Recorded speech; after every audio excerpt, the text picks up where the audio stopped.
that I remember Tovshin Chof Hey, when the Rebbe davened for the Amid, during that winter, Reb Shmuel Levitten, Olav Sholem, was walking in the street and he fell and he broke his hand. And they had to put on a cast.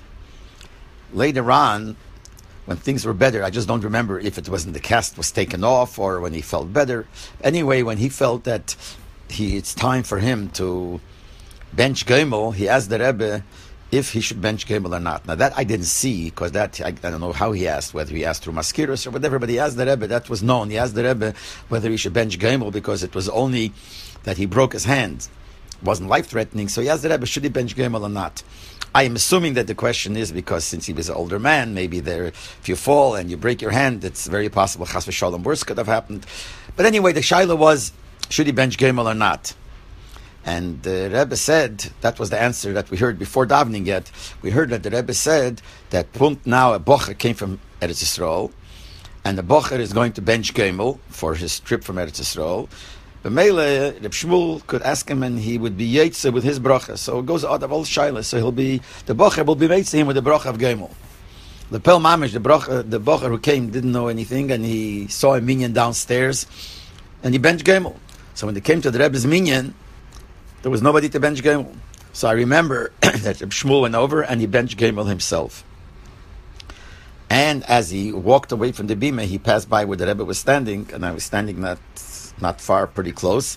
And he turns around to the Rebbe and he says, "Ich habe allein gebenched. I benched myself." And the way we used to talk, those that remember, he had a special way of talking. He said, "Ich habe allein gebenched." That's the way, he said it. And the Rebbe looked at him and the Rebbe said, "Soll sein zu gesund." The two buildings next to 770, 784 and 788, before they were bought by Lubavitch, by Merkaz, there were two apartment buildings where people lived. So downstairs you had the big shul, which was built in Tovshin Chof Aleph, and then you had the two buildings next to it. Then in the middle of the Chofs, or the end of the Chofs, Merkaz bought it, Lubavitch bought those two buildings with the plan to expand the shul and the offices, etc., etc. But people still lived there. And slowly the tenants moved out, till finally they all moved out. So I remember one of the times, right after they bought the building, not long after they bought the building, people still lived there. Some moved out already, some still live there. So downstairs in the basement, there was a fire, and the fire engines came. And this is basically Merkaz, belonged to Merkaz. The building was Merkaz building. So I remember I was standing outside, but then we walked into the 770, into the hallway there, and the Rebbe walked out. Now I don't remember if the Rebbe walked out because he was on his way home, or he walked out because he heard the sirens. So he walked out, but he walked out into the hallway and he saw some bochum standing there, and he asked, "Where is Rabbi Chadakov?" And I remember the one that was actually talking to the Rebbe was Rabbi Sol Shmotkin. He was a bocher then. So, and Rabbi Chadakov's office was, we all know, by the end of the hall. So the Rebbe himself started walking towards the Rabbi Chadakov's office, but Rabbi Chadakov had come out already, so he came over here to the hallway. We're in the front of 770, in front of the elevator. And the Rebbe starts telling him, I just remember a few words. The Rebbe spoke for a few moments, but I remember just a few words. The Rebbe said, like with a very starke tone, he said, "Wird nervus gebrochen auf Feier, und mit herausgerufen die Pajarnikes." I remember the Rebbe used the Russian Pajarnikes. In Russian, Pajarnikes means the firefighters. Und die Pajarnikes, what they do is, when they come in, they brechen the vent and they klappen. So the Rebbe was concerned not really so much about the fire, it seems, but he was concerned about what the firefighters do. They break the wall. And it's America's money, we got to see to do something about it. And he told this to Rabbi Chadakov, and I don't know what happened at the end. Akaponim, they went there. I don't know who exactly went, and then I don't know if the Rebbe went back into his room, or the Rebbe went out. I'm sure that maybe some other people who were there would remember the conversation even more, but these are the words that I remember. Mit Arusgerufen, Pajarnikes, und sie brechen die Wand. Then the Rebbe was like very concerned about it, because it belonged to Merkaz, it belonged to Lubavitch. And then they took care of it, and I don't know exactly what happened at the end. Once this was in the middle of the Chofs, Rabbi Pekarsky came to yeshiva, the Rosh Yeshiva, Rabbi Pekarsky, the Rosh Yeshiva of 770. He used to come every day to 770 around 12:30, 1:45, and used to stay till 2:15. On Tuesdays, he used to give a shir kloli from 1:45 till 1:45 for an hour and a half. So I remember once, this was in the middle of the Chofs, when he came to 770, I remember when he walked into the door, and he was wearing his coat still, and he walked into the hallway in the front of 770. Punkt then, the Rebbe was walking out. It must be, I'm not sure, but it must be the Rebbe was going to the oil then.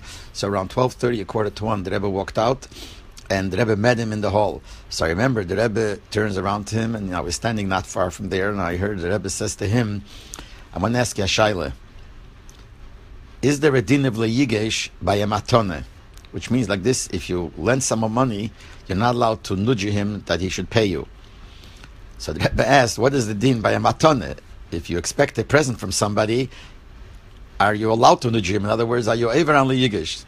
The Rebbe meant it as like b'derech halotze, b'derech tzachos. Why? What it really meant, till I hap what it meant, because the Rebbe had asked Rabbi Pekarsky to write svarim on the Alter Rebbe Shulchan Aruch. And I think the way the story goes, that the Rebbe asked him to write 10 svarim, and he wrote some svarim. So obviously the Rebbe was waiting for the next sefer. So the Rebbe asked him, I want to ask you a shaila, are you ever on leyigesh by a matone? Rabbi Pekarsky understood exactly what the Rebbe meant, and he started answering, yeah, I'm working on it, that's almost finished, etc., etc. And then the Rebbe walked out of 770. It was Rish Chedesh Nissen Tovshin Chof Tes. So Michal Lipsker, who used to be the Shliach in Morocco, I think by then already he was not there anymore, but he was the Shliach in Morocco before. So through him, from the Mesid Ola Yosef Yitzchak in the city of Meknes in Morocco, they sent a Sefer Torah to the Rebbe. And he brought the Sefer Torah into the Rebbe in the morning. The Rebbe came for Kriyas HaTorah, so he brought the Sefer Torah into the Rebbe. The Rebbe accepted the Sefer Torah, told him Yashakeach, and told him Chamr Lamora Tevusa L'Shakya. And then the Rebbe came took the Sefer Torah and brought it into Doron Kodesh by the minyan upstairs. After davening, the Rebbe gave over that Michal Lipsker should sit down and make a little farbringen and tell over what's going on in Morocco. So Michal Lipsker went to the table that's opposite where the Rebbe sat, opposite Doron Kodesh, closer to the wall of Merkaz, of Maskiros. And he sat down there, and a few people sat down and took out a little bottle of mashke and little small kelishkes, and mashke and poured people kelishkes, and they started like a shtickle fabringen. Remember, I was standing by my table where I davened, which is by the wall, by the window to the Cheder Sheni, by the door, close to the door of the Cheder Sheni. I'm standing there actually in the middle of putting out in the Tam's film, and there by this other table, Michal Lipsker was sitting there and, talking, saying, L'chaim. I have heard later, we heard that Rabbi Chadukov told somebody after davening that the bochim shouldn't rush to go to breakfast, like they always right after davening go to breakfast, they should wait a little bit. I don't know, we didn't hear about it. So anyway, I was there, and all of a sudden I turn around, I see the Rebbe walk in. No one expected it. So the Rebbe walked in and walked over to the place where Michal Lipsker was sitting, which means he walked through by the table, sat down on the bench right next to Michal Lipsker. He sat down on the bench, which with his back to the window, on the bench. And the Rebbe, and if I remember correctly, I think Michal Lipsker took a little kelishik and poured in some l'chaim and put it down by the Rebbe. But I think the Rebbe, if I remember correctly, I think the Rebbe brought out his own wine. The Rebbe said l'chaim, and then afterwards the Rebbe started saying the Maimer. So we saw, and I was standing there, Rabbi Mentlik was standing actually next to me, and we saw the Rebbe come in and sat down. So we ran over. Actually, I was almost putting out and holding my Rebbe in Townsville, and I put it down. I ran together with Rabbi Mentlik. We ran over to that table, and we stood on the side, and the Rebbe started the Maimer. And when he finished the Maimer, the Rebbe got up and he walked out. Lag Ba'emer, Tovshin Chof Tes, Lag Ba'emer was on a Tuesday then. The Rebbe went to the Eil, and after he came back from the Eil, it was pretty late already, the Rebbe dav mincha. He dav mincha by his place, which was by the door, where the clock is, by that door, that's where the Rebbe always dav mincha ma'ariv, so that's where the Rebbe dav mincha. Now, usually after mincha, the Rebbe would open the door. He was standing next to the door was closed. He would open the door and walk out and walk back to his room. Now, on Lag Ba'emer, after the mincha, which he came after back to the Eil, instead of turning around and walking through the door, the Rebbe started walking towards Doron Kodesh, that way. Now, we didn't know what's happening. Now, we thought that probably what the Rebbe wants, he wants to go out to his room. Instead of that way, he wanted to go around here through the Cheder Sheni. Because we know there were different times that the Rebbe would walk out differently. The weekdays, the Rebbe davened by the door to the hallway, and then he would walk out from that door. Friday Minche, the Rebbe would daven on the other side. He would daven next to the door of the Cheder Sheni, and after davening, he would walk out through the Cheder Sheni, walk through the hallway, and come to his room. Shabbos afternoon, he also davened the same place. His shtender and his table was next to Cheder Sheni, but when he went out to his room, he would go through the shul rather than going around. I don't know the reason for why this time like that, this time like that. So here, when we saw Lag Baimer, the Rebbe is trying to go this way, so we thought, Mistama, what the Rebbe is trying to do, he's trying to walk out this way for whatever reason the Rebbe had. It was crowded, big crowd. Lefierach, I mean, those times in Lefierach, a regular day, they were crowded, but the Rebbe started walking, so he made place, and the Rebbe is walking. I was standing right under the window between the shul and the Cheder Sheni. I was the second one. Reb Shmuel stood the first one by the end of the table by the door. I was right next to him. That's where I always used to daven. So I was right next to him. And the Rebbe, he was walking. Everyone made place for the Rebbe to walk through the door, going into Cheder Sheni, thinking that he's going that way. Reb Shmuel was standing by that end of the table. So when he saw the Rebbe coming, he moved away. He moved towards the wall. I moved more into the table and making place for the Rebbe to go through the door into Cheder Sheni and to go out. Lopeil, instead of doing that, the Rebbe didn't go out to Cheder Sheni. The Rebbe turned into by the bench, between the bench and the table where I was standing. He moved in, so the Shmuel was on the one side. I was standing right on the other side. The Rebbe moved in, so obviously I moved over, and the Rebbe sat down on the bench. Didn't know what's happening. The Rebbe sat down on the bench. Right away we saw the Rebbe took out his tichel and put it on and started saying a maimer. Started saying the maimer, Hina Matev Manoim Shevasachem Gam Yochad. The pushing started, this terribly pushing, and I was standing right there, and I saw that the table is being pushed towards the Rebbe, and chas v'sholem, it could touch the Rebbe's feet. So I turned around to stand sideways, so I should make space between the bench and the table. The pushing was hard. It was very hard to stand that way, but that's where I stood. And the Rebbe started the maimer. After a minute into the maimer, the crowd, the pushing was great. It was very much, so the noise was there. So the Rebbe stopped in the middle of the maimer. The Rebbe stopped. That if we're not going to stop, if it's not going to make a seder, then he's going to not continue the maimer. So people tried, but it's sometimes impossible. There's so many people pushing, and people started running. People who from downstairs just heard about it, started running in, started pushing more. So it was very hard, but it became a little bit better. And the Rebbe continued the maimer, and when he finished the maimer, he got up and he walked out. And I think he went through the Cheder Sheni side and he went to his room. But this was something special that the Rebbe said a maimer, and it was sitting on the bench, similar to the Rosh Chodesh Nisan maimer, which was also on the bench, sitting not on his chair, but it was in a different place. That maimer was by the window, closer to the wall of the Maskirus, on the side of the window. That's where he was sitting at that bench. This time it was the bench by the wall next to Cheder Sheni, and the Rebbe said this maimer. Remember, it was Rav Leibel wasn't there. There was no Chazorah there. The nest was that Rabbi Shalom Yisrael Chadakov in middle. He had a tape always in 770 just in case till he found out. So in the middle of the maimer he came running with the tape. So the second half, a big part, is there on tape. But the first part wasn't, so I was standing there and I had to try to concentrate to remember to be able to chazer. So we sat down afterwards to chazer the maimer, and that's where Anochi came from. But it was very, very interesting thing, the way the Rebbe came and sat down there just suddenly and said the maimer.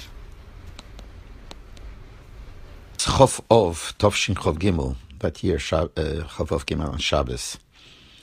So the Rebbe Dam Fadomet, obviously. And I remember standing there also not so far, and you could hear the Rebbe daven. And the interesting thing was, when it came to Keilodein, which the meaning Chabad always was, till the Rebbe basically seems like changed it, that they didn't sing Keilodein. The Welt sang L'chodeide, and Keilodein. Lubavitch never sang not L'chodeide, not Keilodein. Later on, by the Rebbe, we started this, so the Rebbe changed. But then it was still the time when we did not sing Keilodein. So the Rebbe said Keilodein, he said it for the Amid, like you regularly say.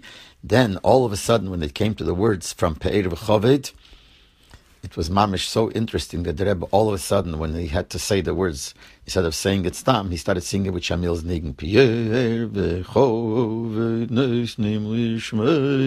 And everyone was listening. It was mamish such a tzir. And from there till the end of Keilodein, the Rebbe sang it with the Nigen of Shamil's Nigen. I think it was that same Shabbos. Maybe it was a different Shabbos when the Rebbe davened for the Amid, but I'm pretty sure, but not 100%, that it's the same Shabbos that when the Rebbe davened for the Amid, on the side, on the right side of the Rebbe, there was the whole area where the Bochrim stood. And there were some Bochrim was standing right in front, and they kept on the whole time looking at the Rebbe, but they weren't davening. So the Rebbe turned around in middle of davening, obviously before Baruch Shema, it was before it was the middle of the Shiramilis, and I remember the Rebbe turned around and said, "Was daventinit?" It was like with being upset, "Was daventinit?" I think it was the same Shabbos.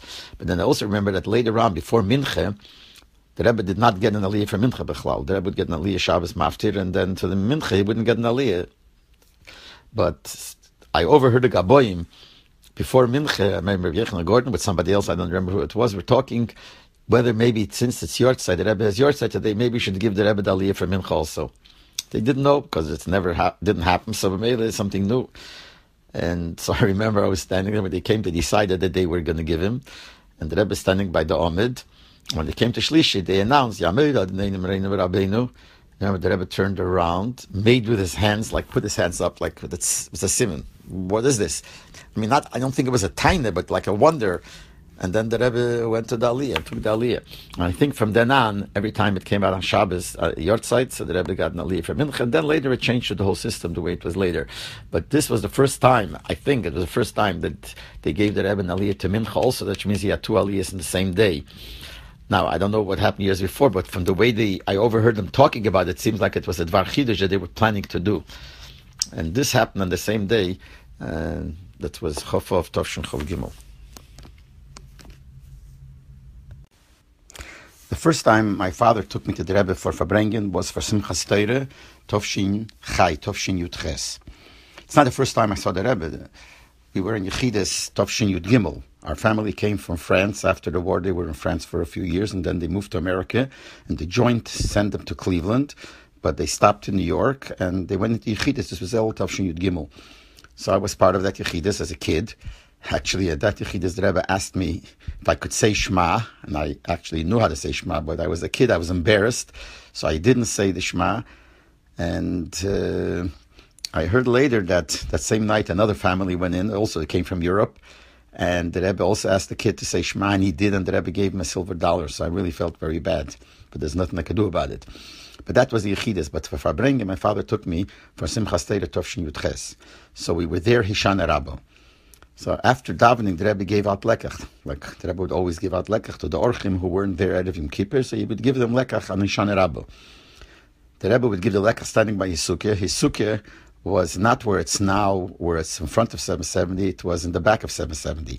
The shul wasn't built there yet. Obviously, it wasn't built till Tovshin Chaf Aleph. So there was the shalash, the yard in the back, which had like a sukkah, a big sukkah. The Farbrengen and davening would be there. And by the sukkah, in front of that sukkah, that shalash, there was the Rebbe's sukkah. That was in the back of the building of 770. So the Rebbe stood by that sukkah and gave lekach. And there was a line for lekach. Obviously, not a long line like later years, but there was a long line with a lot of people waiting. And so was my father, Allah Shalom, and myself. We were waiting in line to get our turn for lekach. And the Rebbe Bechlal, lekach, since there's a big elam, the Rebbe wouldn't stop and have a discussion with somebody. But when it came to our turn, my father got a piece of lekach, and when it came for me to get, the Rebbe turns around to me, and the Rebbe says to me, "What's hast du gelernt letztens? What did you learn lately?" In the cheder that I learned in Cleveland, we had learned in Elul, Mesichte Beya. So I told the Rebbe, Mesichte Beya. So the Rebbe says to me, "What are the halachas? Welche halachas hast du letztens gelernt? Which halachas did you learn lately?" Later I realized that he probably meant, after I answered Mesichte Beya, he meant which halachas, which inyonim in Mesichte Beya. But I didn't understand, so I assumed he's asking now which halachas and Shulchan Aruch did we learn lately. So I answered him, Hilcha Shefer. So he asks me a question, and he says, first he asks me, how many keilas darf man blosen? How many keilas do you have to blow on Rosh Hashanah? So I answered 100. Then the Rebbe says to me, das, was man da blosen 100 keilas, das medina die Gemara zinit. In other words, he assumed that I knew that it was not midaraisa, not all 100 are midaraisa. But what he was asking was that the fact that we have to blow 100, are they from the time of the Gemara? Is it from the Takanas Chazal from the Gemara? Or is it something that was from later on, from later years? I didn't know the answer. I was very embarrassed, but I didn't know the answer, so I didn't answer. So the Rebbe gave me a piece of lekach, and he said something, I think it was Lashon HaTevim Sukkah, I don't remember exactly what he said, and we went on. I was really afraid that when we go into Yechidus after Yontiv, the Rebbe is going to ask me other questions. So Poshet, I was very afraid the whole Yontiv, going into Yechidus, but L'Peil, when I went to Yechidus, the Rebbe didn't ask me anything. But as far as the Farbrengen is concerned, this was the first time that was by a Farbrengen. And since I was young, I only got the Zeitige Sachen, I had of different small things from the Farbrengen, but derech klal, the Teichen of the Siches was not something that I was able to grasp the Proteus in detail. But I do remember one thing which made a very great impression on me, even though I was a kid, words that the Rebbe said, and it's still in my mind. I don't know B'cheshet to what he said it, but he said these words. He was talking about Birur HaMidas. The person has to be mevarer, has to purify his midas. And the Rebbe stopped and he said, "It's a shvere zach," he said. "It's a shvere zach to mevarer the midas." And he stopped and he smiled and he said, "Adarabbe, proved what you're saying. Try it out and you'll see that it's a hard thing to be mevarer the midas." I don't know behemshuf to what he said it. I tried to look in the Hanochas to see in a sichas from those days, from Simchas Torah and Yefabrengen, to find it. I couldn't find it. So I don't know exactly behemshuf to what, but it's clear. I remember even as a kid, these words I remember, besides a few other things from the Farbrengens, but I remember this expression. Birer Amid is a schwere Zach. Adarabe, proved what is a schwere Zach. And the Rebbe trying to bring out how important it is, even though it's hard.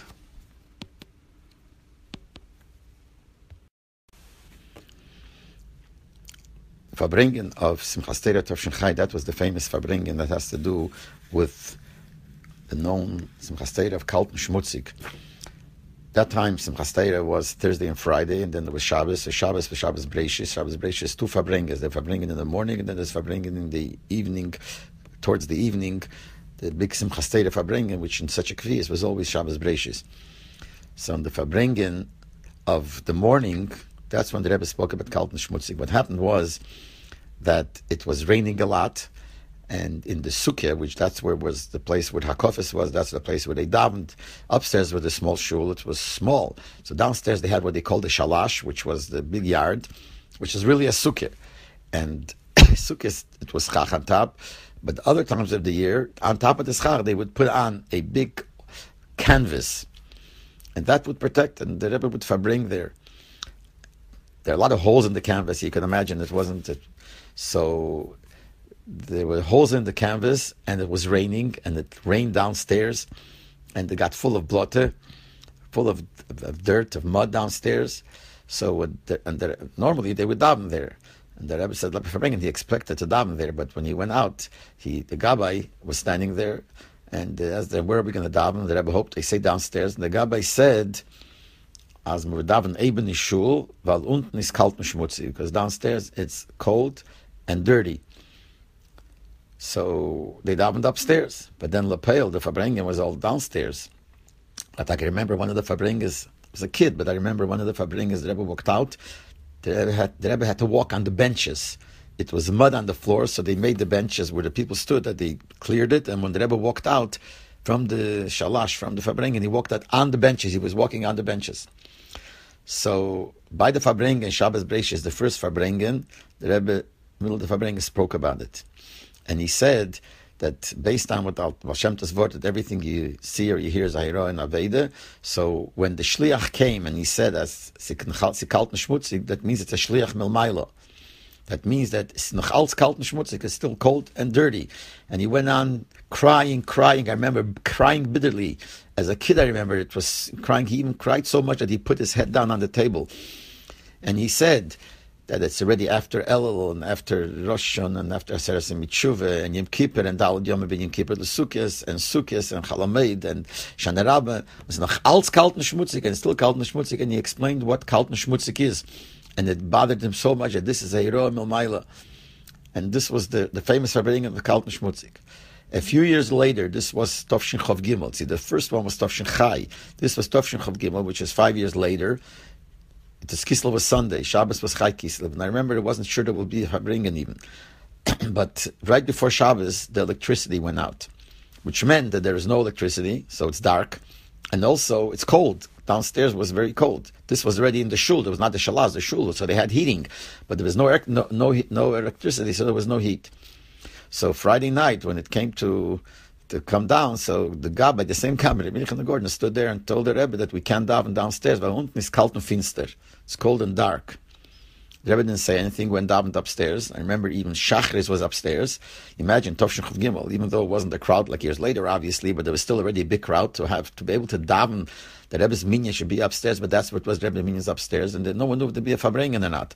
Lepel Mamish, after davening, the Rebbe said there would be a fabrengen downstairs. So the fabrengen was downstairs in the cold, so to speak, in the dark.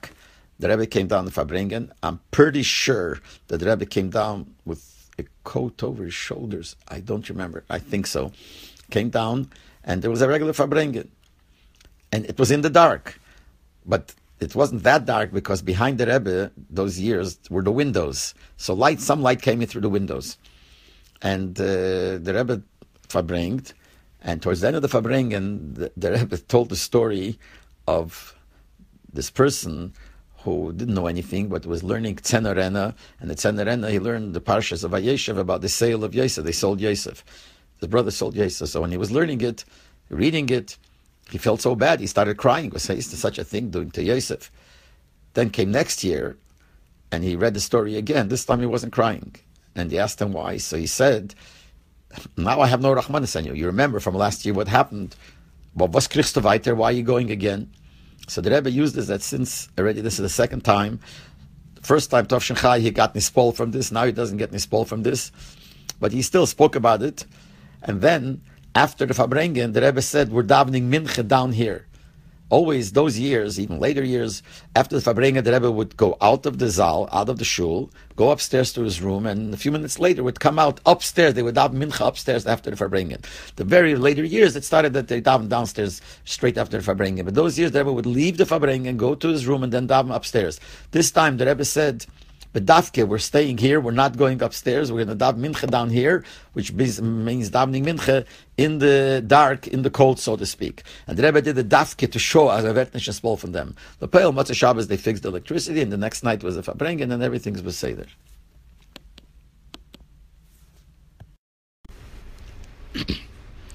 Shabbos Chalamei Sukkos Tov Shin Chov Zayin, there was a fabrengen in the sukkah, and it was raining, it was pouring. Everyone was standing in the rain, and then the Rebbe walked in.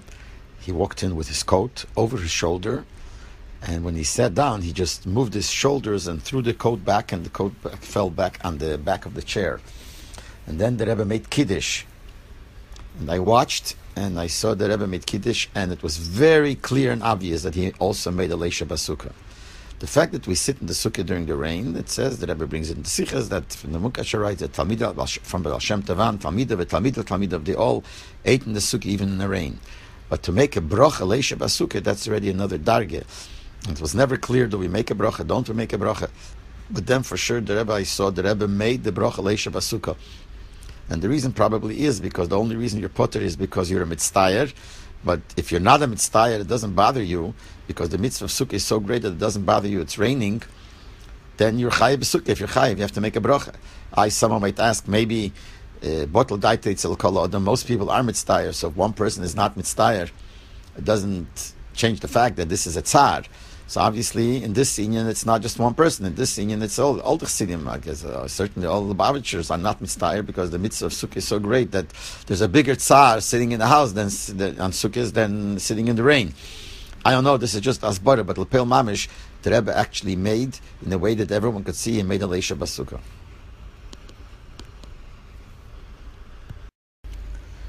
When you get a Kiddush Shabbos afternoon, which there's a whole shaklavataria amongst Chassidim, what's our meaning? Do we stand there? Do we sit by the Kiddush afternoon? So we all know by the Fabrengen, Shabbos afternoon, when the Rebbe would make Kiddush. So later years he made Kiddush every Shabbos, and then later he didn't make Kiddush at all because he made Kiddush in his room. But other years, the Rebbe didn't make a Kiddush every Shabbos. Every time there was a Fabrengen, there was usually like a Shabbos, regular Shabbos and Vorchem, the Rebbe didn't make Kiddush. There was no Mezainis, and he didn't make a bracha, didn't say L'chaim. Unless there was a Yom Pagra, then he would make Kiddush. Then later it started that he made Kiddush every Shabbos. But Lepel Mamish, the Rebbe would stand up a little bit and be like bent and make Kiddush. Now, some people want to prove from that shows that the Rebbe held that you have to make Kiddush that way. It's no raya, because probably even if the Rebbe wanted to stand up the whole way, he wouldn't, because he didn't want the whole Eilam to stand up. The best proof that this is the reason, because once a year the Rebbe would make even the big Kiddush, the night Kiddush, he would make in front of the Eilam by a Farbrengen. And that was the night of Simchas Torah. Before Akofas, the Farbrengen of Lil Simchas Torah, before Akofas, the Rebbe would make Kiddush. And he would take the Siddur and make the whole full Kiddush. And there for sure, our meaning is that we stand by Kiddush, and the Rebbe didn't stand up. He did the same thing as he did in the morning. So there it's clear that the reason is because he didn't want the Eilam to stand up. So maybe the Kiddush of Shabbos by Farbrengen afternoon is also because of that reason. But what I want to say is that I once happened to be, when the Rebbe still ate upstairs in the Friedrich Rebbe's apartments, I once was there, Yontif, and I came before the Rebbe even walked in. Or maybe he just walked in, but before he made Kiddush. And I was standing there, and I saw from far that the Rebbe made Kiddush while he was standing. Now, I don't know if it's Hiro or Rabbim or not, but this is the fact that the Rebbe made Kiddush Yontif afternoon fully standing.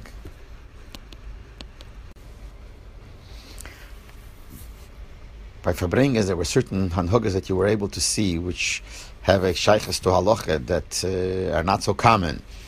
One of the things, when the Rebbe would make a mezanis, he would eat the cake, but he wouldn't swallow. You would be able to see that he filled up his mouth. He chewed, filled up his mouth, and you could see his cheeks get fuller and fuller and fuller.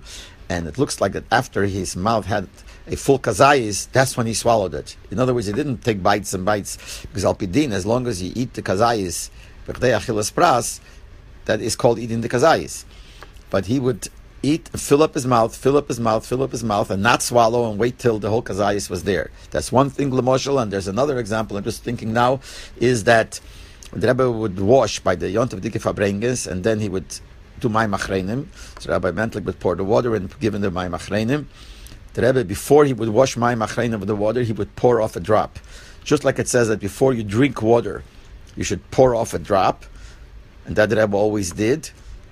Even before, when he used the water not for drinking, but he was using it for mayim achreinim. So before he used the mayim achreinim, he would pour off a drop of water, which is also a chiddush, and that you were able to see by the Farbrengens.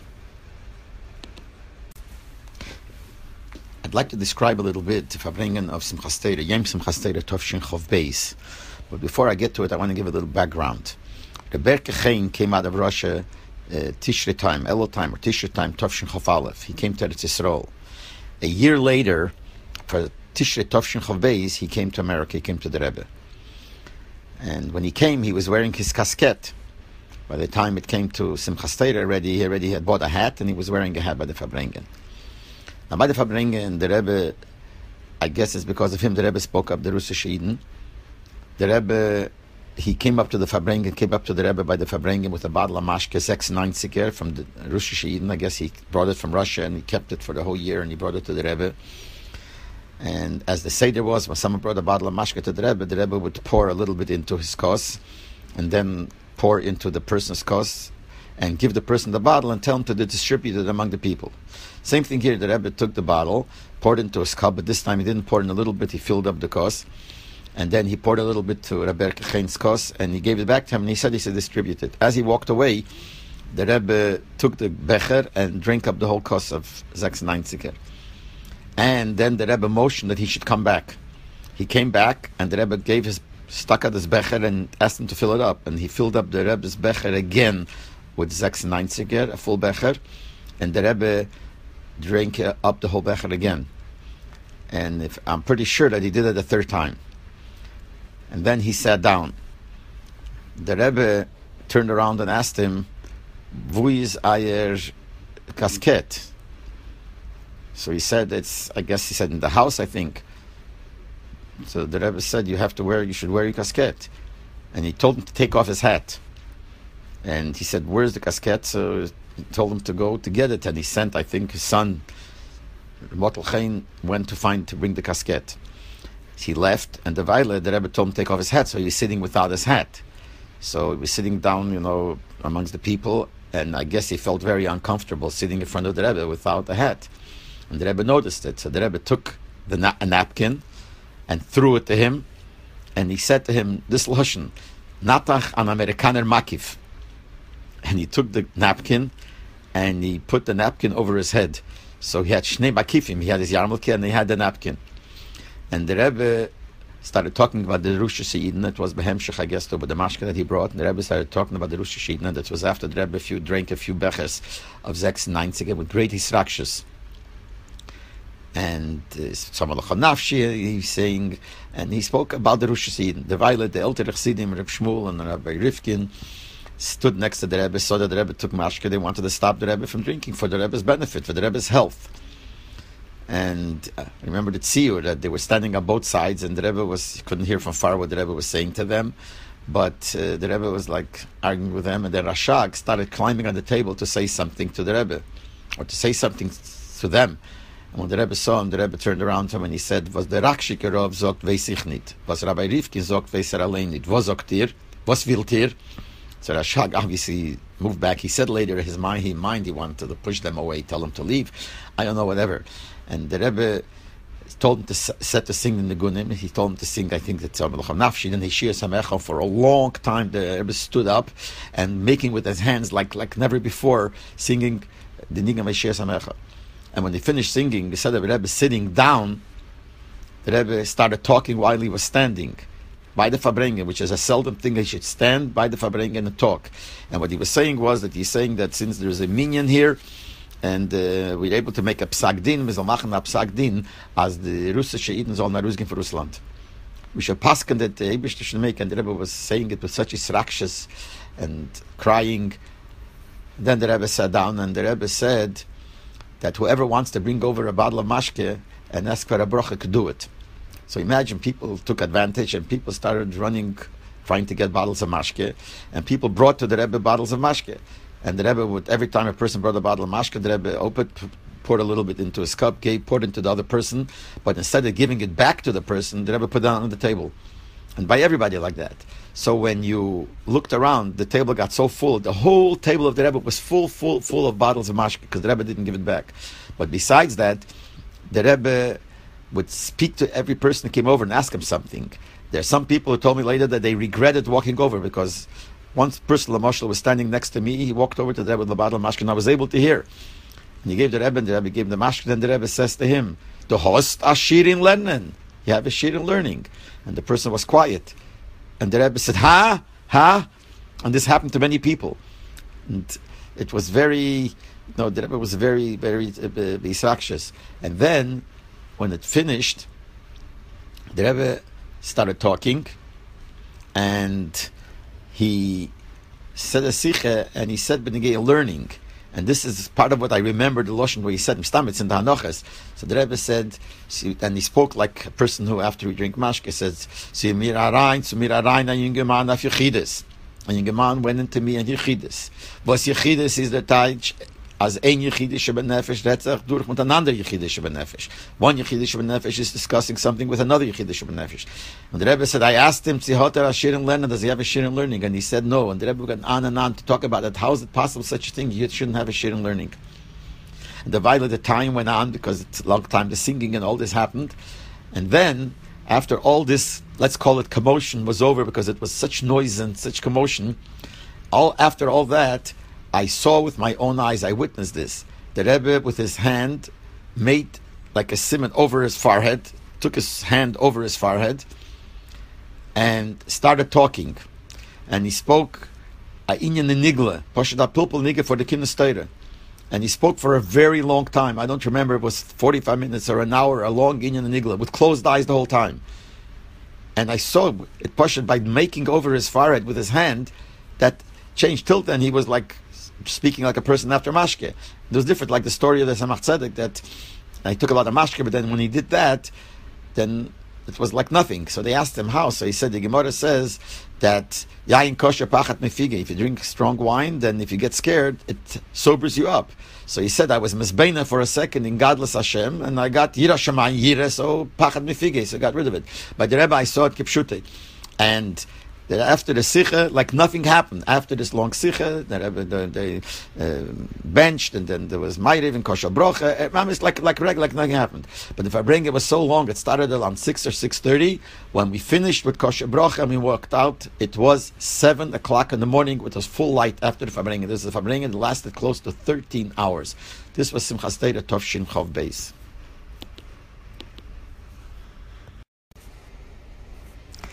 The Farbrengens of Leil Simchas Torah, the night of Simchas Torah before Hakofas, were a little bit different than regular, the whole style of the Farbrengens. Also, there was a much smaller crowd because a lot of the Bochrim and Geleit would go to different shuls to help them dance Hakofas. So they would come more in the middle of the Farbrengens, some would come at the end of the Farbrengens, so it was a much smaller crowd. The Rebbe, a lot of times, at least in the Chofs, would use a lot of English words during those Farbrengens, because if I remember, since there was less people, so people from the outside used to walk in, so you had a lot of friendly people there. Anyway, it was a special Farbrengen. So I remember the Farbrengen, Leil Simchas Torah Tov Shin Chav Gimel. That was when the Rebbe spoke about, like he would always explaining Pshatim and Pshat and the Psukim of Atoresa, and then he brought a word from the Baal Shem Tov and the word from the Friedrich Rebbe, and different inyanim that he brought. And then he started explaining that in connection to one of the Psukim, that as much as me arbet of them and me have grace avedens, noch Roshan, Yom Kippur, and all these other times, nevertheless the Yetzer Hara doesn't let go of you. The Yetzer Hara is still there, and the Yetzer Hara says. And then the Rebbe started talking very strongly and was crying, and he said, the Yetzer Hara says, you want to go to Hakofas, go to Hakofas. Aber ich bin nicht da, I'm also here. I'm also with you by Hakofas. And then the Rebbe said, will sagen Atoresa, sag Atoresa. Aber ich bin nicht da. Einheit Mulvade, Einheit Mulvade. He said, you say a Pirush of Baal Shem Tov. So sein a Pirush of Baal Shem Tov, sagt der Yetzer Hara. Aber ich bin nicht da. A Wort von Rebbe dem schwer. So sein a Wort von Rebbe dem schwer. Aber ich bin nicht da. Kil Zor Asher Bekirbacha is in dir as ich bin nicht da. In other words, whatever you do, the Yetzer Hara is with you. And the Rebbe was crying and crying, and then the Rebbe started banging with his fist on the table. Ot ado shtei the Yetzer Hara. Ot ado shtei the Yetzer Hara. The Yetzer Hara is here in front of you. Nafila minemt mashke the Yetzer Hara. Ich medir, and the Rebbe was crying so much that he put his head down on the table, and he was crying of this scene of Ot ado shtei the Yetzer Hara. No matter what you do, the Yetzer Hara is involved. And I remember I came home after the Farbrengen, and I came home to my Zayda's house. That's where I stayed. My Zayda wasn't by the Farbrengen. He was paralyzed. He couldn't come. It was the Rebbe's Malamed, so he had the greatest greatest iskashas to the Rebbe, but he couldn't walk. It was Yontiv. Only the weekday Farbrengens he was able to come and sit a little bit, half of the Farbrengen. But when I came home, I told him the whole thing of what the Rebbe said. So he told me the famous story of the Barditchever. The Barditchever, after he came from the Magid, and he was nitake by Hakofis, they were mechabedim to say Atoresa, and he took the talis over his shoulder the way they used to do it with the talis, and he was waiting and waiting and waiting, and didn't say, and everyone was wondering what happened. And all of a sudden they hear him say, Ey bazei zogdu. If so, you say, and he walked away. They asked him later, what's happening? What did happen? So he says, I wanted to say Atoresa. I turn around, he's next to me. The Yetzer Hara is right there. So I asked him, what are you doing here? So he says to me, what are you doing here? So he answered, what am I doing here? I'm going to say Atoresa. So he says, you're going to, I'm saying it also with you. He says, you're saying it with me. He says, why not? Who are you? He says, who am I? I learned by the Magid. So he says, you learned by the I learned it with you. And then he continued more things. I did this, I did this, he would do with you. So finally the Barditchever says, Hey, bazei zogdu, you say, and he walked away. So this is the same story the Rebbe was saying, Otadosh te de Yetzer Hara. But the tziyur that was, it made such an impression. The ganzen Elam, from the Emek Halev, the way the Rebbe was crying, with the whole arichas of all the other protim that he said.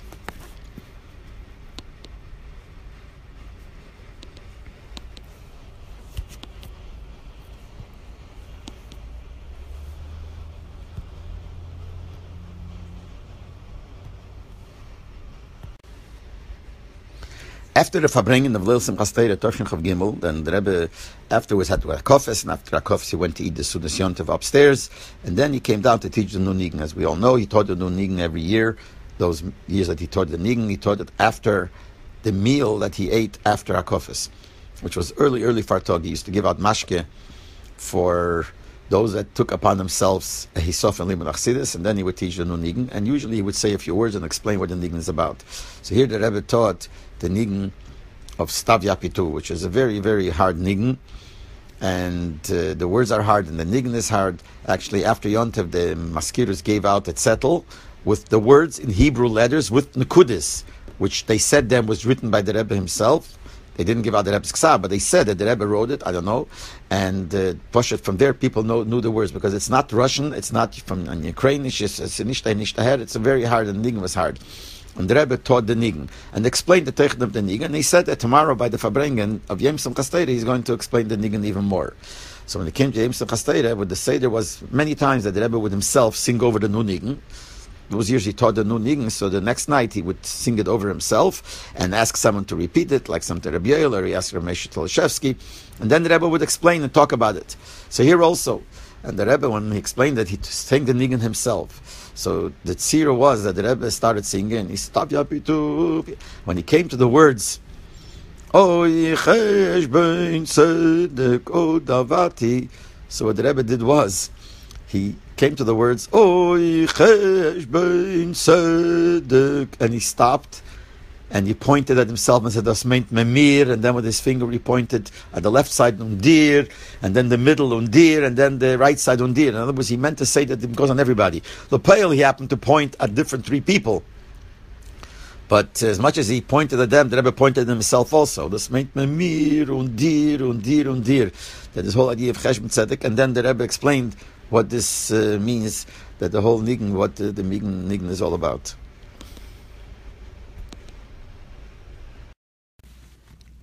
Tovshin Chav Dalet was the last year that the Rebbe taught the new nigun.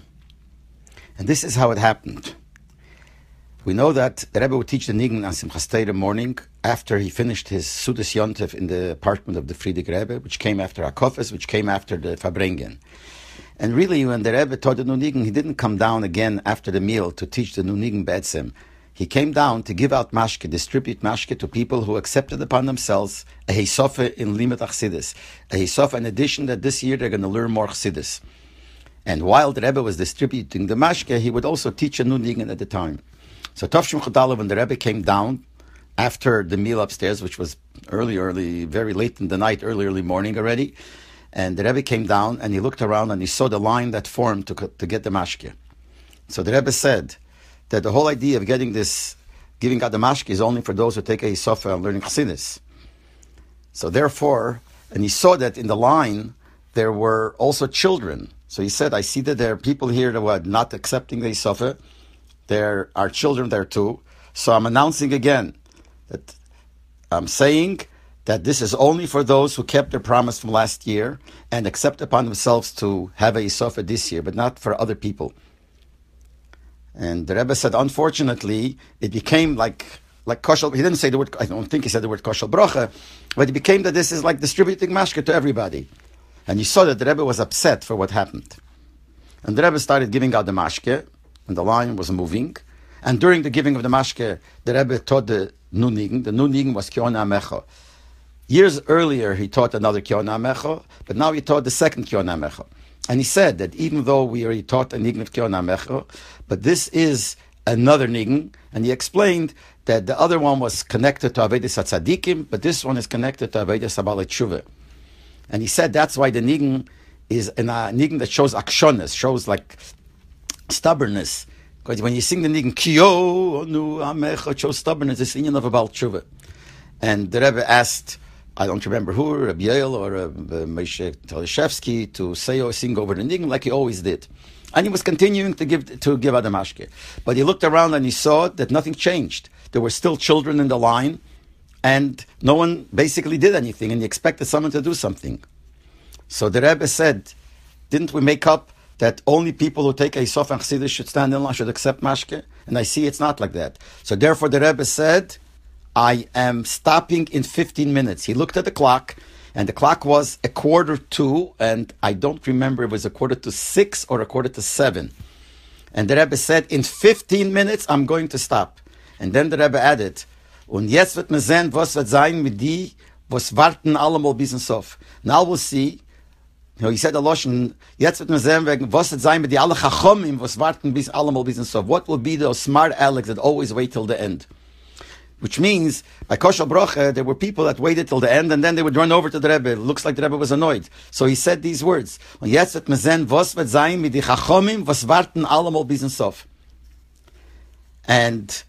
the Rebbe Taka stopped in 50 minutes. When it became, I don't remember, 6 or 7 o'clock, the Rebbe stopped, and he didn't give any more mashke. Even though there was a long line, the Rebbe stopped and he didn't give any more. But the Rebbe said that next year, whether there is going to be a new nigun is Hen or the Lav, maybe yes, maybe not, he doesn't know. And because of that, he's going to teach another nigun this year. And he's going to teach a march, which Yechiel the Chazan used to sing by the Rebbe Rashab in Rostov, and he would put it to the words, Hu Lekeinu in Keser. And the Rebbe started teaching the nigun Hu Lekeinu, which was a nigun that many people knew, but the Rebbe started putting it into the words of Hu Lekeinu in Keser. And the Rebbe in middle said, stopped and he said, I don't remember by heart. He took the Siddur and he opened up the Siddur and tried to put the nigun into the words of Keser. And while he's trying to put it in order it should fit to the words, that's where the ayayay came. So he said, he's saying it with the ayayay because he tried to put it in the words. And everyone, the Rebbe asked to sing over and everyone sang. But the Rebbe didn't continue giving any more mashke. And when he finished, I think the Rebbe said, it's time to go get ready for davening. And the Rebbe left. This is this part. And the next day, tomorrow, I will say the rest of the story, what continued afterwards. The Seder was that Yom Simchas Torah, the Rebbe would ask to repeat the nigun. So the nigun that the Rebbe taught the night before, or early in the morning, the next night by the Fabrengen, by Yom Simchas Torah, the Rebbe would ask to repeat the nigun. Sometimes he would sing the nigun himself over and just ask the nigun. So this time, on Tavshin Chav Dalet, when the Rebbe taught the second nigun, Hu Lekeinu, so Yom Simchas Torah, in the beginning of the Fabrengen, so they were singing the nigun without the words. The Rebbe said that you should sing it with the words. He said that Yechiel the Chazan, you should sing it in Keser, by the Rebbe Rashab, by the Friedrich Rebbe, and the main thing are the words, so you should try to sing it with the words. And then the Rebbe asked Rav Leibel Shapiro to sing the nigun. Now, Rav Leibel Shapiro already had time to put the words, the nigun, into the words that should fit properly in the words, so he's saying it without the ayayay, because he already fitted it in. And then when he finished singing by himself, and the Rebbe made that everyone else should also sing, so everyone was singing, we're singing with the ayayay. So the Rebbe turns around to him and he says, Farvos, singt nit wie sie singen? Why don't you sing with the ayayay? Which is interesting to note. It seemed, we don't know for sure, it seemed that when the Rebbe sang it the night before with the ayayay, it wasn't planned. It just came out because he tried to fit it into words. That's what it seems, kiviyochel, in Ein the Boster. That's what it seems to us. And nevertheless, because by the Rebbe it came out like that, that is how it's supposed to be, and that's when the Rebbe said to sing it with the ayayay. And that's from then on, we always sing it with the ayayay. Now, when the Rebbe himself would daven for the Omid, most times he didn't sing the ayayay. And the reason is probably because when the Rebbe davened for the Omid and Kedusha Keser was in the middle of Chazoras HaShatz, now Chazoras HaShatz is Shmonesre. So basically the Rebbe is standing Shmonesre. In Shmonesre, you can't say ayayay. Regular Keser, it's not Shmonesre, just we say Keser when the Chazan holds there. But when you're standing Shmonesre, you probably have to avoid saying this. I'm just saying this for maybe, and that's why the Rebbe Bechal didn't say the ayayay. Now, I remember the first time it came out that the Rebbe had Yortzeit on Shabbos, after he taught the nigun of Hu Lekeinu, we didn't know what's going to be, because the Seder was not every Shabbos they sang Hu Lekeinu by Keser. Only when the Rebbe would start with the making with his hand, which was a siman that you have to sing Hu Lekeinu. And it was only special Shabbosim. Later on, it became already that every Shabbos they sing Hu Lekeinu, but earlier it wasn't every Shabbos. As a matter of fact, there sometimes even was a siman that there'll be a Fabrengen. Certain Shabbosim, we didn't know if there would be a Fabrengen or not. And when the Rebbe made his hand to sing Hu Lekeinu, we knew there would be a Fabrengen. But we knew that when the Rebbe is going to davening for the Omed, he's not going to make with his hands, because like I said before, it's Shmonesra. In Shmonesra, you can't make any motions. So how will we know if the Rebbe wants me to sing Hu Lekeinu or not? So we didn't know. But we decided, a few bochrim were sitting there, we decided that we're going to sing anyway. If the Rebbe, even if it doesn't make with his hands, we're going to sing, because we assume it's the day of the Yortzeit, the special day. Mistame, he wants to sing. So we were standing there. The Rebbe did not make with his hands, but we started singing, and we were standing in front. The people further up in the back couldn't see what the Rebbe is doing. They heard us start singing, so everyone sang. Now, we didn't know. The simul will be If the Rebbe is happy, then when he repeats it, he will sing Hulikeinu too. If he's not happy, he will not repeat it. The Peil, the Rebbe did repeat it, so we knew that the Rebbe wanted to sing, but he didn't say it. I want to say something else. This was a new Kiona Amecha. There was a Shaila, what Kiona Amecha should we sing on Yom Kippur? Yom Kippur, the year later, so there was a question. Should we sing the old Kiona Amecha like they always used to sing all the years since the Rebbe taught that nigun? But now there's a new Kiona Amecha. Maybe he wants to just sing the new Kiona Amecha. So we were watching. So I remember, in my eyes, I'm just saying over the way I saw it, I'm pretty sure that the Rebbe wanted the new Kiona Amecha. Because when it came to Kiona Amecha, in the Machzor, in davening, the Rebbe made with his hand so strongly, like a circle with his hand, like as if showing Kionu Amecha. It looked like that, because the old Kiona Amecha is more slow. And this is also strong. So I saw the Rebbe make with his hand like a big turn. So I assumed it was Kiona Amecha, the new one. But people in the back didn't see, and no one knew, so they started singing the old Kiona Amecha. And the Rebbe continued making the hands for the old Kiona Amecha, so maybe I'm wrong, maybe that looked like he wanted the other one, but they started singing. That's the Geblieben, and Adayim Azeh is Geblieben, that when it comes to Yom Kippur, we sing the old Kiona Amecha. Even though it seemed that the Rebbe wanted, but we never know. This is just what I think I saw. I'm sure, because I felt that way, but maybe I'm mistaking. But Lepeil, they sang the old Kiona Amecha. But the truth is that from then on, there was no more nigun. The Rebbe didn't sing anymore a new nigun. And when it came, Tovshin Chof Hei, after HaKofes, the night of Simchas Torah, the Rebbe said, after HaKofes, he said, Azevi Migeret Farayon, like I said last year, that this year there will not be a nigun, and therefore, Zolmazingen the nigun Farayon, and the Rebbe started, Hu Elikeinu, and walked out, and that's how HaKofes finished, and that's, since then, there was never a new nigun Simchas Torah again. Shavuos Tovshin Chof Dalet, by the Farbrengen, the second day of Shavuos, towards the end of the Farbrengen, the Rebbe spoke about Drushas Eden, like he always did. The Rebbe would have said that by the big Farbrengens, whether it was a weekday Farbrengen for Toskislev, Yuchvat, or Purim, etc., or a Yontev Farbrengen, the second day of Yontev, the big Farbrengen, so towards the end he would speak about two things. He would speak about the Drushas Eden, and he would speak about about the women. So here also at the end of the Farbrengen, he spoke about the Rosh Eden and finished off with the bracha. The Yidden should go out, and the Meitzer ala Merchav, they should go out from Russia. And the Rebbe said L'chaim, and he finished off the whole course. And then when he finished, usually the Seder used to be that right after he finished the Sicha of the Rosh Eden, there would be somebody who, the people, not somebody, everybody would start saying L'chaim for the Rosh Eden, and they would sing the Nigas Yir Samecha. In this case, for some reason, I don't know what happened, no one said L'chaim, and no one started the nigun. It took a few moments, and the Rebbe, like, his face became very upset, and he said, in other words, he was upset why no one is saying it, and he started saying, if we be talking about a brother of yours or a relative of yours, then we don't have to wait till I tell you.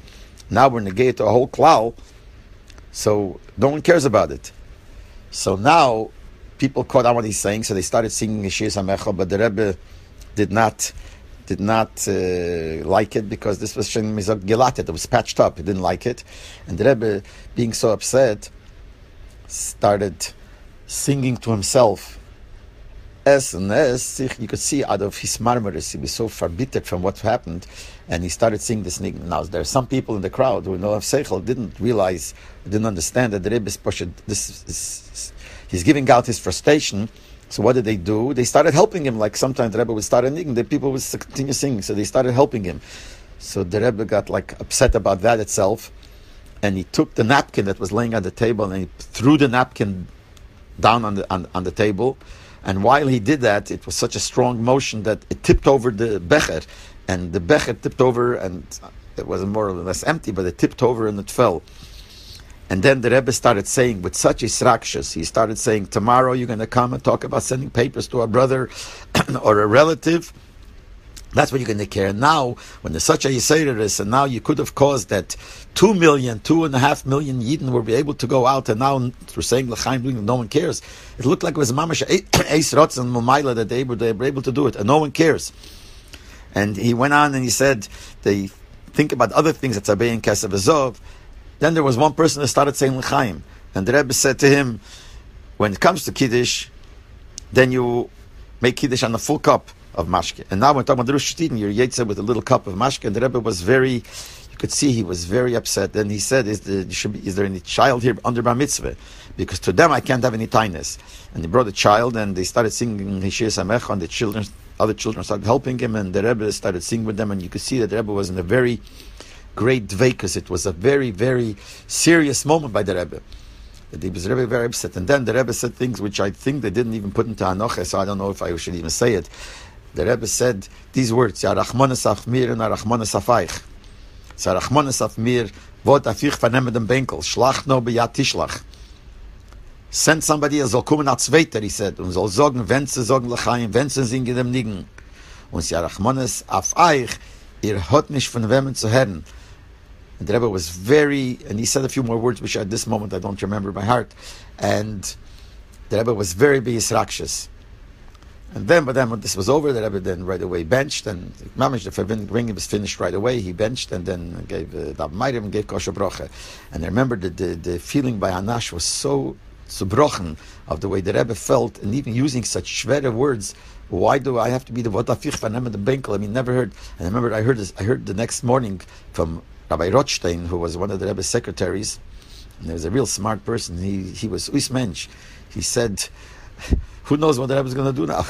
He said, it was very, very, until later people, calmed down, but this was such a great Yisrakshus, and we saw that we missed an opportunity that the Rebbe saw, there's a Eisrotzen, that who knows, that he said, 2 Millionen, 2,5 Millionen Jiden wollten gehen Tarusgehen für Russland.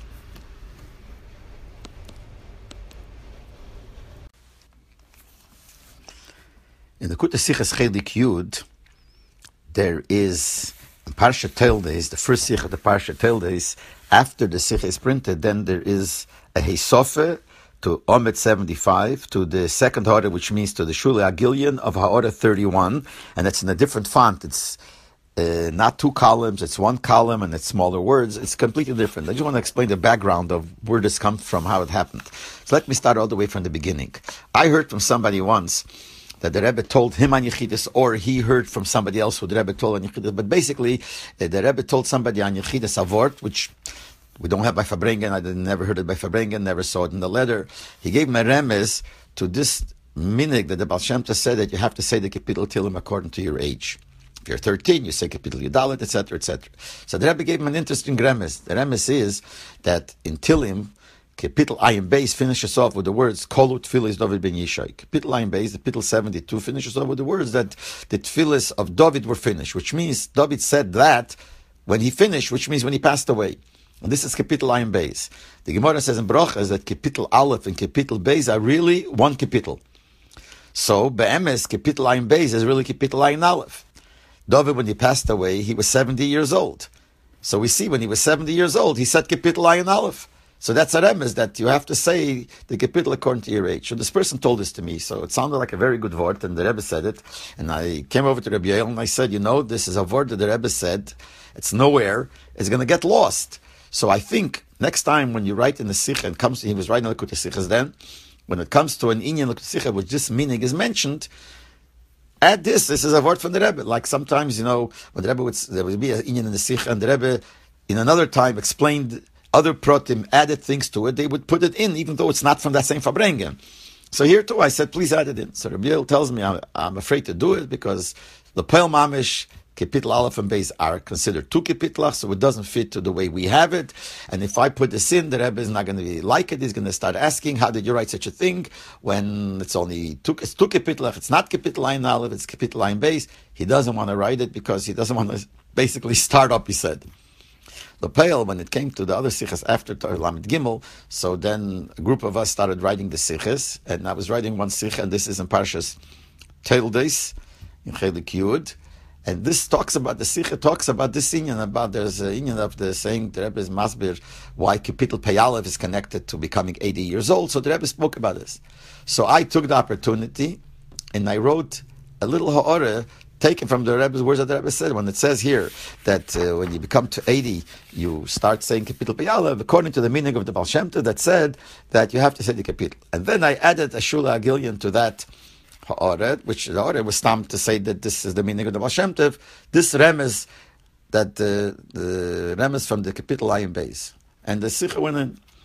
And this was Tafshin Lamed Daled already. I was in Miami when I wrote the Sichas from here, and I wrote this, and they gave it in. When the Rebbe was Magiyah the Siche, the Rebbe took that little ha'orah where it said just the remes and this, and made it so long, added so much to it, added that even though Lepel it's Ayin Beis, not Ayin Aleph, but there are a lot of places where we find two types of counting, like Lamoshel. In Gemara, we know there are Shishim Mesichtes, Lepel, there are Samach Gimel. And other things that we find that there are more, Lafil in Chumash, we know there are 5 Chumoshim, really there are 7 Chumoshim, because Vahibin Seya itself is considered a Chumash for itself. So we find in other things different. Even in Chumash we find that it says Gans Dorim that I said there are 53 Dorim, really there are 54. So there are different. And the Rebbe went into a whole ariches with all kinds of things that the Rebbe wrote, added to make this order a very big order. Shabbos by Fabrengen, the Rebbe spoke about it. Exactly like Rabbi Yael predicted. And this just shows that Rabbi Yael had a real chush understanding the Rebbe's ways. So the Rebbe said by Fabrengen that this was written in the Sikha that came out for that Shabbos. But Lepel, it's not so. Lepel, our minig is, it's Aleph and Beis are 2, not 1. And he said, even though it says in the Ha'orah, it's L'chedude, Chedude means only a sharp word, but it's not simple pshat. Nevertheless, it has to be gehalten. So the Rebbe went on to explain a whole ariches. What is the difference whether it's kapitel Aleph and Beis are 1 kapitel or 2 kapitel, and why it used to be 1 and it became now it's 2. A whole ariches. And after Shabbos, the Rebbe gave over to the Vala for the Sichas. There wasn't the writing look at the Sichas that they should write up the Sicha that he wrote, that he said, and he will be magiyit, and it should be added as a sofet to the Sicha. And that's why in Chelik Yud and Parashas Teildes, there is this ha'orah, and then there's a big shula agillion, and then at the end in a different font, because it's an addition later, the whole sikha that the Rebbe said in the Fabrengen of Parshas Tildes Tovshin Lamed Dalet. I just want to mention that this whole sikha that the Rebbe said, it's a sikha on the Rashi and Parshas Tildes. But if you look at the end of the sikha, it says from which Fabrengen is it? It says Mesicha Shabbos Parshas Chayisora Tovshin Lamed. So someone asked me, it must be a mistake. It's a Sichan Tildes. Probably it was Parsha Tildes Tovshin Lamed. Why does it say Tovshin Chayisora Tovshin Lamed? So I explained to him that actually the Rebbe said it Parshas Chayisora. Because Tovshin Lamed, Parshas Chayisora, there was a regular Fabrengen, and the Rebbe spoke on a Rasha from the Parsha like he always did. And then he said, because of the birthday of Yedidenu, this Shazar's birthday was that next week, Parsha Tildes. So the Rebbe, especially for his birthday, his 80th birthday, the Rebbe, on Parshas Chayisora, the Shabbos before, spoke a Rasha on Parsha Tildes in his honor. And then the Rebbe explained the union of 80 years old and the Kapitel Tilim and all the different things that he said then in Parshas Chayesoro Benegei to Parsha Tildes. And that's why it says in the bottom, it says, when is it from? Sicha Shabbos Parshas Chayesoro Tovshin Lamed. It was stuck at Parshas Chayesoro, but he spoke on Chayesoro about the whole union of Tildes. But the point I was trying to make is Benegei that ha'orah that came as a hemshech to this ha'orah Benegei the remes for this minik.